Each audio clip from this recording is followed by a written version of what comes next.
Kate Kelly is the co-founder of a Mormon women's group, a group with practices that may have helped get her excommunicated from the church. I'm being charged with apostasy by the Mormon church. I'm an adult. I could walk away. I could have a very fulfilling life, but this is bigger than me. Ordain Women is a group that advocates gender equality. It also pushes for women in the church to be ordained as Mormon priests, something that's not currently allowed. Kelly told NBC she sobbed after reading an email sent to her saying she was excommunicated. The church says she will only be considered back if she abandons her cause for women's ordination. Kelly says, "I guess I'm a delusional optimist because to the end I thought they would do the right thing." The only path forward for me is one of authenticity and integrity.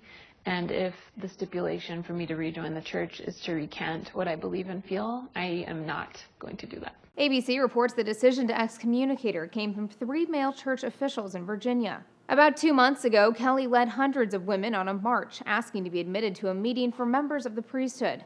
ABC says priesthood is reserved for male members of the church starting as young as 12. It's excruciatingly painful. You can't say we're a broad, diverse church, we're a 21st century church, and be excommunicating people like it was the 1800s. But not everyone agrees with Kelly. The editor-in-chief of the Latter-day Saint-oriented website, Meridian Magazine, wrote, "You come from what I believe is a faulty assumption about the kingdom of God. Your agitation for ordination assumes that either the prophets will respond to pressure or that the Lord will. At the very least, it assumes that you have a better idea and are in a superior position to understand what will empower women." The church did issue a statement saying members cannot change church teachings to fit their personal preferences. For Newsy, I'm Elizabeth Hagedorn, multiple sources, a broader view.